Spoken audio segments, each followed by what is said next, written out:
Sabana. Are you ready? Kicau, kicau, kicau mania. Kicau, kicau, kicau mania. Assalamualaikum warahmatullahi wabarakatuh. Halo semuanya, perkenalkan aku Rasya Babandi Dewatima, biasanya dipanggil Asya, dan aku dari kelas 10C. Pada pertemuan kali ini aku bakalan sampaikan gimana sih itu siklus air. Dan ternyata air di bumi itu nggak pernah berulang loh. Kalian pernah kepikiran gak sih kalau air yang kita minum hari-hari ini bisa jadi adalah air yang sama yang pernah diminum sama dinosaurus jutaan tahun lalu? Plot twistnya, jumlah air di bumi kita ini sebenarnya nggak pernah bertambah atau berkurang. Air cuma terus berputar dan berubah wujud melalui proses yang disebut siklus air. Di video kali ini kita bakalan breakdown bareng-bareng berdasarkan PPT yang aku buat ini. Kita listen ya. Oke, yang pertama, gimana sih air berada di bumi? Atau gimana sih proses air masuk ke bumi? Nah, dari gambar yang aku sediain ini tuh secara singkat ya. Ini tuh proses singkat yang biasanya yang cara agar hujan bisa turun ke bumi lagi tuh gimana? Ini yang singkat. Yang pertama itu evaporasi. Atau biasanya itu penguapan air laut atau sungai karena panas matahari. Terus jadi transpirasi. Transpirasi itu penguapan dari jaringan makhluk hidup atau tumbuhan. Biasanya sih ada sublimasi, itu penguapan es. Tapi di gambar tak ada ya. Terus selanjutnya, uap yang naik ke atmosfer ini mengalami pendinginan dan berubah menjadi butiran air. Proses ini kita sebut kondensasi, yang akhirnya bakalan bentuk awan. Selanjutnya, saat awan sudah terlalu berat dan jenuh, atau biasanya awan bakalan jadi gelap, air akan jatuh kembali ke bumi dalam bentuk hujan atau salju. Itu sesuai sama cuaca di daerah tersebut ya. Dan itu namanya presipitasi. Setelah itu, air yang jatuh akan mengalir di permukaan bumi menuju sungai atau laut yang disebut limpasan. Atau bisa jadi meresap ke dalam paru-paru tanah yang kita sebut infiltrasi. Setelah itu, siklusnya berulang lagi terus menerus deh. Pokoknya siklus air atau siklus hujan ini tuh bakalan mengulang sampai benar. Ya udah mengulang terus. Terus ini aku jelasin singkatnya sih. Proses hujan itu gimana sih? Ya, yang pertama tadi evaporasi, yang kedua kondensasi, yang ketiga presipitasi, yang keempat limpasan, dan yang kelima infiltrasi. Oke. Selanjutnya, kalau air terus, kenapa bisa banjir dan kekeringan sih?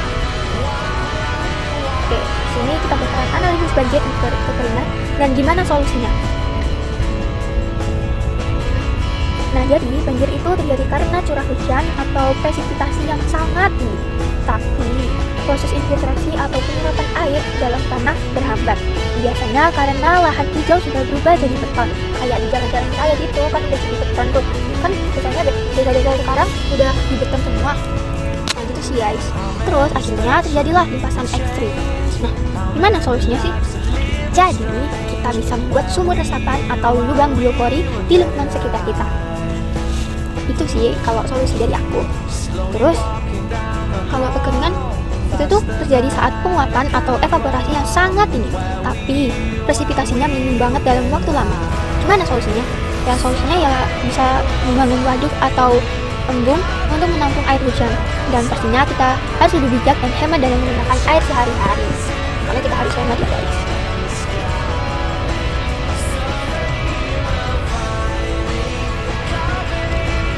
Yang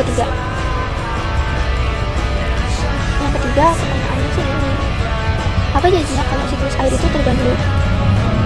Jadi teman-teman, kalau salah satu bagian dari siklus air ini terganggu, misalnya akibat penebangan hutan atau pemanasan global, itu tuh dampaknya bisa sangat serius banget untuk kehidupan kita.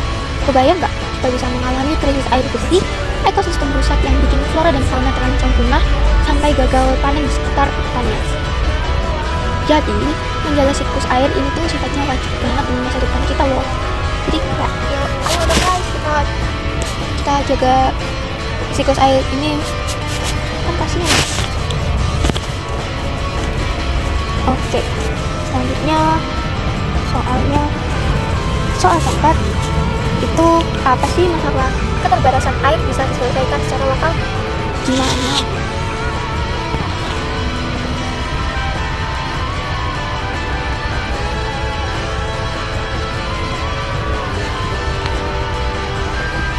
Jadi, masalah keterbatasan air ini tuh bisa diselesaikan secara lokal. Itu jawabannya bisa banget. Masalahnya, air di tiap daerah itu unik, jadi penanganannya juga bisa dimulai dari komunitas lokal kita sendiri.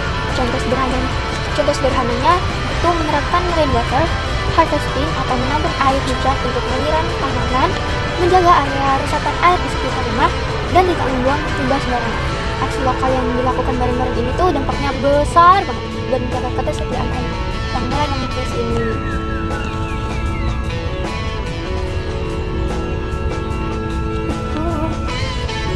Nah, ini kelewat guys. Apa manusia itu bisa modifikasi siklus air?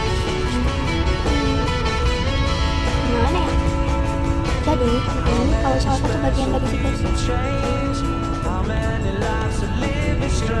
Jadi, manusia itu bisa kok sebenarnya memodifikasi siklus air.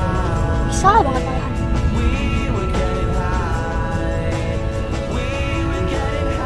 Soalnya teknologinya itu udah ada gitu loh. Sekarang teknologi udah maju banget. Contoh yang paling populer adalah teknologi modifikasi cuaca atau itu TMC, atau yang sering kita kenal dengan hujan buatan. Caranya dengan menyemai garam di awan potensial untuk mempercepat hujan. Biasanya dipakai buat mengatasi kekeringan atau memadamkan kebakaran hutan.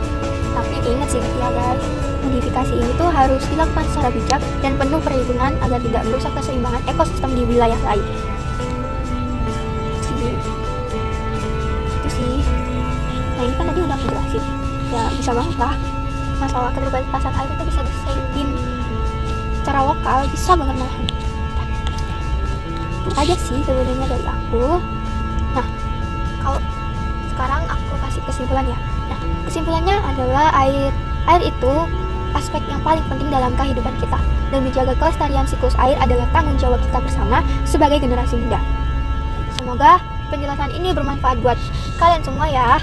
Terima kasih yang sudah menonton. Jangan lupa like, share video ini ya. Sampai jumpa di video berikutnya. Have a great day. Dadah. Assalamualaikum. Labanang al Yaw